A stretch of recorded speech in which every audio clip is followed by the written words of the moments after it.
자, 반갑습니다. 안녕하세요, 여러분. 오늘은 제 라이브 사운드 핸드북에서 그 오디오 입력부에 대한 이야기를 해보도록 하겠습니다. 입력부라고 하면 마이크로폰 있죠. 일단 마이크 입력과 라인 입력 이 두 가지 보시면 크게 될 것 같고요. 마이크로폰에서는 또 와이어 타입과 와이어리스 타입 두 가지로 한번 검토해 볼게요. 자, 일단은 책에 있는 대로 오늘 그 오디오 레벨에 대한 이야기 먼저 해보도록 하겠습니다. 화면 보시면요, 이렇게 우리가 마이크로폰은 입력 레벨이 되게 낮죠. 왜 낮냐? 여기 보시면은 마이크를 받는 입력은 마이너스 40dB, 마이너스 굉장히 낮은 레벨을 받아요. 그러면 한 50mV? 볼트로 따졌을 때 굉장히 낮죠.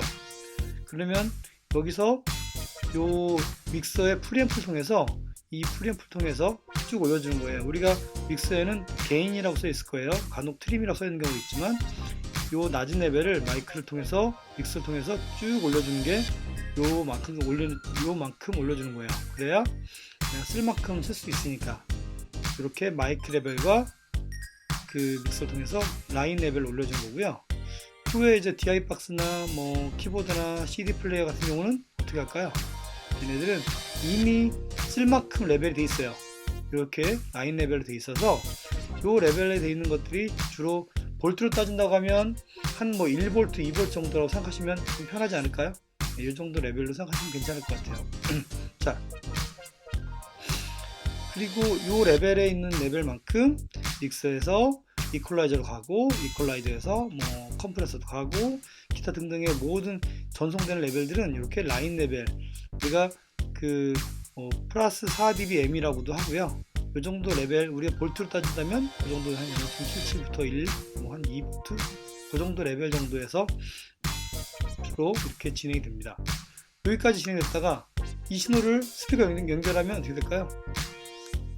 스피커 연결하면 소리가 안 나겠죠.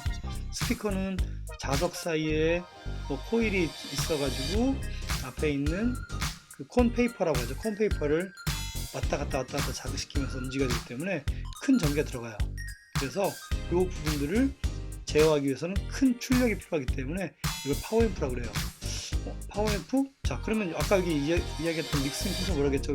우리가 아까 여기를 우리가 프리앰프라고 했고, 이 부분을 프리앰프라고 생각하시고 이 부분을 파워앰프라고 생각하시면 좀 이해가 쉽겠죠. 같은 증폭인데 프리앰프는 초기 들어오는 레벨을 쭉 올려주는 그런 역할을 하는 거고요. 그 다음에 파워앰프는 이 라인 레벨 신호를 스피커가 구동할 수 있도록 출력하기 때문에 얘는 1, 2V의 신호가 들어와서 출력은 100V 이상 되는 큰 신호가 출력이 되죠. 믿기지 않겠다 하면 스피커 쪽에 가보면 스피커 출력되고 있을 때 스피커 선을 빼보면 왜 두 가닥 있어요. 선이 두 가닥 손을 만지게 되면 전기가 감전이 될 거예요. 그만큼 세요. 그렇기 때문에 이 스피커 선은 조심해서 다뤄야 되고, 실제로 공연장에서 전기 소모가 가장 많은 게 파워앰프예요. 그래서 이 앰프의 용량 계산을 해서 전력을 계산하고 발전차를 부르고 이렇게 하기 때문에 파워앰프는 크게 말했을 때 굉장히 좀 민감하고 또 이렇게 전력이 많이 들어가기 때문에 용량 계산을 잘 해야 된다, 이렇게 생각하시면 될 것 같습니다. 자, 이 과정에서 우리는 어떻게 해요? 이렇게 입력부와 음원을 통해서 마이크 쪽으로 들어온 입력부와 믹싱을 통해서 기초 레벨을 올리고 조정을 하고, 그 다음에 아웃풋 통해서 아웃풋에 있는 이퀄라이저나 이런 컴프레서 통해서 음색을 조정하고, 스피커 통해서 앰프에서 나온 신호를 출력하는 일련의 과정을 하는 게 이렇게 오디오 레벨입니다. 이 중에 우리는 마이크로폰만 이야기하도록 하겠습니다. 자, 이렇게 마이크를 보고요. 자, 마이크를 보니까 이렇게 우리가 흔히 봤던 마이크들이 좀 보이죠? 네. 마이크라고도 하고 마이크로폰이라고도 하고 그래요. 얘는 일종의 소리 신호를 전기 신호로 바꿔주는 트랜듀서라고 생각하면 될 것 같아요. 이렇게 트랜듀서, 변환기, 이렇게 생각하면 좋을 것 같아요. 그러니까 그러면 이 소리 신호를 전기 신호로 바꿔주는데 얼마나 잘 바꿔주느냐, 얼마나 소리를 전기로 잘 변환시키냐, 이게 되게 중요한 관건이에요. 자, 그런 구조 중에 두 종류로 크게 구분할게요. 다이나믹 마이크하고 컨덴서 마이크 두 가지로 보겠습니다. 자, 그러면 다이나믹 마이크 같은 경우는 이렇게 자석 사이에 코일을 감아요. 여기 볼까요? 그림을. 자, 여기 보시면 자석 사이에 코일을 감았죠? 코일을 감아준 다음에 신호를 입력되는 신호를 전기 신호로 바꿔주는 거예요. 자, 한번 우리 손바닥 펴볼까요? 손바닥을 가지고 입에다 대요. 입에다 대고 뭐 라이브 사운드 핸드북 이렇게 이야기하면 어떻게 될까요? 소리가 손바닥에 내가 말하는 입소리가 들리죠? 한번 해볼까요? 라이브 사운드 핸드북 북 할 때 소리가 굉장히 커지는 걸 느끼죠? 내가 그냥 말할 때하고 내 입을 통해 나오는 소리가 이렇게 세다는 것도 느낄 수 있을 거예요. 그럼 이런 마이크들이 어떻게 작동하느냐, 이런 진동파를 통해서 라이브 사운드 핸드북 이렇게 움직이는 거예요. 그러면 어떻게 될까? 이 신호가 전기 신호로 바뀌는 거기 때문에 이렇게 이 진동판 사이에 또 코일의 또 뭐 퀄리티에 따라서 소리가 바뀌겠죠. 이런 구조를 갖는 것을 우리가 다이나믹형 마이크라고 합니다. 흔히 뭐 이렇게 많이 봤던 그림도 있죠. SM58, 뭐 베타 52, 뭐 57, 604, 뭐 421 이런 것들이에요. 자, 이런 것들 보면 언뜻 봤을 때 얘는 손을 들고 부르는 마이크 같고요. 그쵸? 얘는 큰 음악, 뭐 사람보다 좀 더 큰 음악, 뭐 드럼의 베이스 드럼, 킥, 큰 소리들, 이런 소리를 받기에 더 낮은 주파수, 더 넓은 주파수를 수음하기에 좋게 만든 거죠. 만약에 이걸 가지고 뭐 마이크 써도 되겠지만 그러면 좀 너무 뭐 과하죠. 굳이 이렇게까지 할 필요는 없는데, 이런 마이크는 주로 마이크의 용도 중에 악기에 들어가는 용도고요. 이런 마이크는 여기다가 우리 검정색 스포츠 키면 스피치용을 많이 씁니다. 네. 이런 마이크는 드럼에 그 렉탄 같은 거 보면 그 러그가 있죠. 그걸 여기다가 후크를 걸어가지고 고정식으로 마이크 스탠드를 대신해서 고정으로 마이크 수음을 합니다. 둥둥 하는 소리 듣는 거죠. 네. 이런 마이크도 같은 저음을 좀 받기 좀 유리하죠. 마이크의 유닛이 클수록 아무래도 저음 받기 좀 유리합니다. 그렇게 생각하시면 될 것 같아요. 예. 자, 이런 마이크들이 있는가 하면 잘 보시면 컨덴서 마이크도 있어요. 컨덴서 마이크는 마이크로폰 안에 컨덴서라는 게 있나 보다. 컨덴서가 뭐였죠? 컨덴서? 우리 전기 제품 보면 안에 소자가 있는데 뭐 코일, 인덕터, 뭐 그다음에 저항, 뭐 레지스터, 그다음에 컨덴서, 이런 뭐 카패시터 같은 컨덴서가 있죠. 특히 컨덴서는 전기를 충전하고 방전하고 충전하고 방전하는 그런 소자인데, 이런 안에 전기를 받아들여서 우리가 아까 봤을 때 신호의 출력을 음파를 전기적인 진동으로 해서 발생했다고 하면, 컨덴서 마이크는 이렇게 음파가 들어오면 여기에 배터리가 뭐죠? 전기죠. 전기 중에 직류, 교류, 직류는 플러스와 마이너스 극이 있어요. 그래서 이쪽 백플레이트라고 하는데, 이 백플레이트 부분을 마이너스 극을 놓고 플러스 소자가 있어서 음파가 움직일 때 이 떨리는 음을 신호로 만드는 거예요. 왠지 좀 더 세련돼 보이지 않아요? 왠지 이렇게 하면 더 섬세하고 조금 더 기계적이지 않고 전기적인 더 입력 방식을 받다 보니까 약간의 미세한 소리, 스타트하는 소리 있죠? 예를 들어서 뭐 바이올린이 혀를 킨다. 혀를 켤 때 어때요? 소리가 자연스럽게 시작하는 점들을 다이나믹은 좀 멍하니 있다가 놓칠 수 있는데, 컨덴서 마이크는 그렇게 쭉 따라올 수 있어요. 그렇기 때문에 조금 섬세하게 잡아야 될 뭐 현악기라든가 이런 악기들은 컨덴서 마이크가 좀 더 유리하다 이렇게 생각하시면 될 것 같아요. 대신에 전기를 줘야 되니까 좀 더 신경 쓰이고, 대신에 조금 더 비싸고, 대신에 조금 더 내구성이 약해요. 그래서 좀 더 조심스럽게 잘 달아주면 좋을 것 같아요.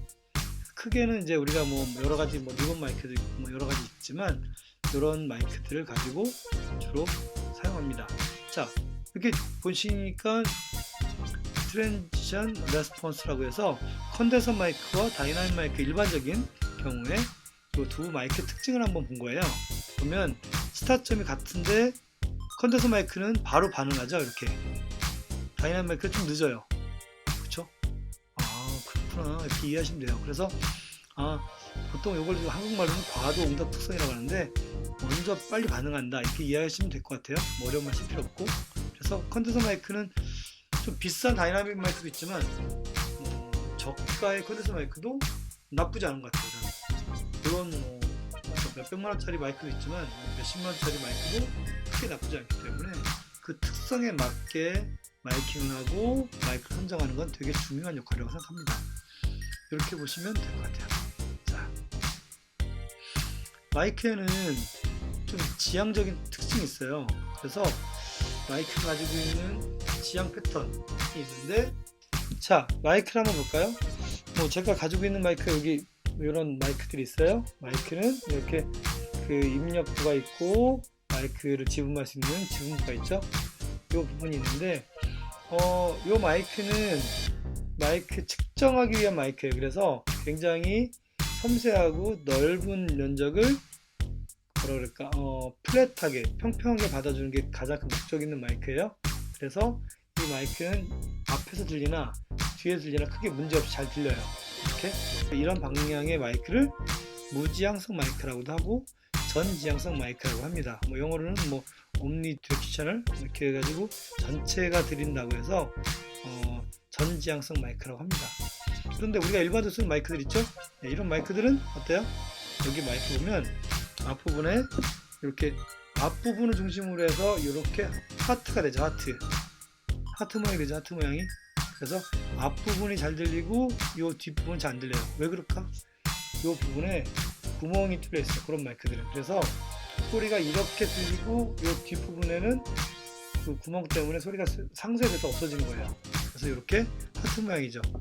이런 식으로 앞부분에 마이크가 있고 이 밑부분에 구멍이 있어가지고 말을 하면 밑에 부분이 안 들리게 되는 이런 구조를 갖는 거예요.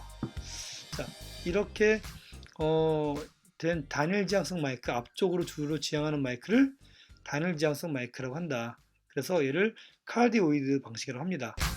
그래서 주로 흔히 많이 쓰는 마이크가 이거예요. 마치 하트처럼 보이죠?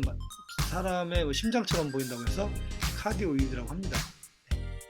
요걸 각을 좀 더 좁혀서 요거의 각도를 좀 더 준 거죠. 구멍을 더 틀어서 요거를 초지향성 마이크, 각도를 좁힌 대신에 초지향성 마이크는 이 배면에 뒷부분에도 수음력이 좀 있어요.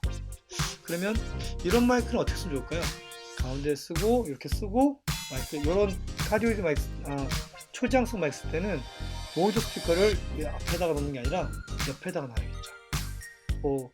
교회나 이런 그 강연자들이 특히 얘기할 때 조금 더 집중해서 마이크 쓰고 싶다. 그럴 때는 마이크 2개 쓰거나 그럴 때 그렇게 할 수도 있죠. 그럴 때는 모니터 스피커를 가운데 놓지 말고 옆에다가 놔서 요 뒷부분에 그 지분되는 구간들을 줄이면 돼요.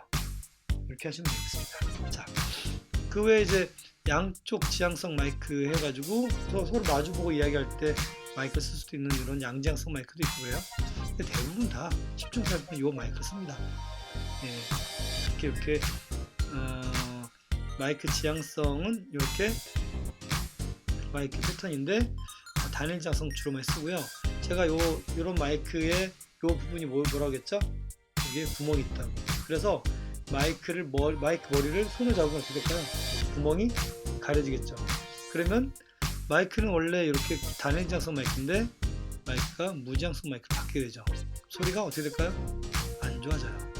그래서 이렇게 마이크 지향성들을 잘 고려해서 사용하시면 여기에 따르는 마이크 방법에 따라서 모니터 위치도 또 마이크 잡는 법도 되게 중요하게 결정이 된다. 이해하시면 될 것 같습니다. 나머지 부분들 책을 좀 읽으시면 도움이 될 것 같고요. 예, 제가 간단하게 설명을 좀 드린 거예요. 자, 여기 그림 보시면은 여기도 있죠? 자, 이렇게 무지향성 마이크 같은 경우는 이 정도 거리에서 수음 내는 거라고 생각하신다고 하면 구멍을 하나 뚫어서 단일 지향성 마이크면 조금 더 멀리 있는 음을 좀 유지하고요. 구멍을 좀 더 뚫으면 더 초지향성이 돼가지고 이렇게 멀리서 받아도 소리가 들린다. 자, 그러면 그리고 구멍을 여러 개 뚫으면 어떻게 될까요? 이런 것들은 샷건 마이크, 마치 총처럼 생겼다고 해서 샷건 마이크라고 그래요. 우리 그 축구 경기 같은 거 보면은 축구 경기에서 코너킥 할 때 공을 빵 찰 때 보면 옆에 털 달린 마이크 혹시 본 적 있어요? 그런 마이크들이 대부분 다 이렇게 구멍이 많이 뚫리는 마이크예요. 그래서 멀리서 그 축구 선수가 공을 찰 때 뻥 소리 듣게 하기 위해서 이렇게 구멍을 뚫어서 잡는 마이크입니다. 이런 걸 샷건 마이크라고 합니다. 이런 종류가 있겠죠. 마이크인데 마이크에 이렇게 구멍을 뚫어서 감쇄시키는 구조를 통해서 마이크의 지향성이 바뀌는구나, 이렇게만 이해하셔도 되게 재밌지 않습니까? 예. 자, 간단하게 제가 짚고 넘어가는 거예요. 자, 이 마이크는 아까 이야기했던 슈어의 SM57이라는 마이크죠. 이 마이크도 20년 넘었을 거예요. 20년이고요. 굉장히 오래됐죠. 예, 오래된 마이크인데 이 마이크가 그 특성을 보니까 이상하네요. 예, 100Hz 한 120이라고 할 때 120 이하부터 저음이 깎이는 거죠. 깎이는 게 보이시죠? 이렇게. 그래서 이 마이크는 저음이 없는 마이크예요. 그리고 여기 보니까 고음을, 특히 중고음을 좀 올려놨죠. 그래서 이 마이크를 주로 어디 쓰냐, 스피치 같은 거 쓸 때 많이 쓰고요. 아니면 악기 중에 스네어 마이크라든가 이런 악기 쪽에 많이 씁니다. 만약에 얘를 그 드럼 킥이나 아니면 베이스 기타나 플로어 탐이나 이런 데 쓰게 되면 저음이 아예 없어지니까 안 되겠죠. 이 마이크 특징은 그렇게 저음이 없는 마이크구나, 이렇게 이해하시면 될 것 같아요. 그래서 그 마이크를 고를 때 지향성도 중요하지만 주파수 특성, 영어로 말하면 프리퀀시 레스폰스라고 하는데, 이렇게 주파수 특성이 되게 중요하다 보시면 재밌을 것 같아요. 자, 아까 봤던 이 마이크 여기 있죠? 이 마이크는 이게 10이니까 10Hz부터, 그 가정 주파수가 원래 20에서 20kHz잖아요.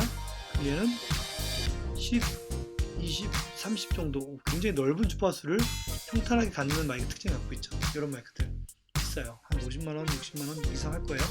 예, 이런 마이크들이 있다. 예. 자, 그 다음에 마이크에는 근접 효과가 있어요. 근접 효과. 마이크를 이렇게 댔을 때는 어떻게 될까요? 소리가 한 1m 떨어뜨리면 어떻게 될까요? 1m 정도? 그러면 저음이 빠져요. 근데 10cm 정도 가까이 되면 저음이 이만큼 커져요. 근데 2cm 정도 가까이 되잖아요? 그럼 저음이 엄청나게 커져요. 그래서 우리가 비트박스 하는 친구도 있죠. 북치기 박치기 하는 이런 사람들은 소리가 어떻게 되죠? 훨씬 더 가까이 되고 하죠. 그래서 조정합니다. 자, 마이크에는 여러 가지 법칙이 있는데, 그림 보실까요? 그림 보시면은 노래 부르는 사람과 마이크의 거리를 1로 봤을 때 그 다음 마이크는 이 1의 3배 정도 이상 뛰어야 소리가 된다, 소리가 좋다, 이런 거예요. 만약 그렇지 않을 경우, 그렇지 않을 경우를 어떻게 될까요? 여기 마이크가 하나 있고 또 하나 있고 또 하나 있고. 왜 우리 노래 부르는 사람들 연습 안 하면 마이크 많이 달라고 하지 않아요? 예, 그런 것들이 대부분 이런 원인인데, 어떤 일이 생기냐면, 지금 1번 마이크라고 할 때 이 마이크에 1번에 있는 보컬이 들리겠지만 2번 보컬이 1번 마이크에도 들리겠죠. 그럼 소리가 바뀌겠죠. 그래서 어떻게 되냐면, 이렇게 소리가 어떤 주파수는 작아지고 어떤 주파수는 커지고, 작아지고 해서 마치 머리빗처럼 생겼다고 해서 이런 나쁜 현상을 빛을 영어로 콤이라고 하죠. 콤 필터링이라고 합니다. 그래서 이렇게 소리가 이상해져요. 그래서 차라리 마이크 하나 꺼버리는 게, 정적이하다 하면 마이크 켜놓고 그냥 가짜로만 켜놓고 하더라도 절대 마이크 다 켜놓으면 이런 현상이 일어납니다. 그래서 제가 음향은 잘 모르지만 적어도 이런 기본적 원칙만 잘 지킨다고 하면 괜찮게 여러분이 할 수 있을 거예요. 자, 피드백에 대한 이야기들은 한번 좀 읽어보세요. 예, 마이크의 위치나 이런 것들이기 때문에 도움이 될 겁니다. 여기까지 해서 일단 마이크에 대한 이야기 해봤어요. 유선 마이크 해보니까 어떠세요? 도움이 좀 되십니까? 예, 마이크를 이제 어떤 방식으로 컨덴서 마이크와 다이나믹 마이크가 있구나, 그리고 마이크의 지향성에는 뭐 무지향성도 있고 단일지향성도 있고 초지향성도 있고 양지향성도 있다. 이런 여러 가지 지향성이 있구나. 그 다음에 마이크의 특징 중에 어떤 거는 주파수 굉장히 평탄한 것도 있고 어떤 거는 저음이 좀 깎여 있고 고음이 올라가서 그냥 스피치 소음 되게 이렇게 된 마이크도 있고 또 마이크를 가까이 대면 커지기도 하지만 저음이 커진다 이런 현상도 있구나. 또 마이크를 여러 대 설치할 때는 음원과의 거리를 고려해서 음원이 가까운 경우 있잖아요. 보컬들은 가까이 되니까 뭐 상관없는데 중창한다. 그럼 마이크 떨어지잖아요. 그럼 일이 넓어지는 거예요. 일이 넓어지면서 일이 넓어진 만큼 이거에 3배 정도 거리에다가 마이크를 설치해야 좋은 소리를 낼 수 있다. 마이크 돈 많아서 마이크 많다고 잘 되는 건 아니에요. 그렇죠? 그래서 이렇게 여러분들이 보시면 좋을 것 같습니다. 이렇게 해서 마이크에 대한 이야기 마치도록 하겠습니다. 감사합니다.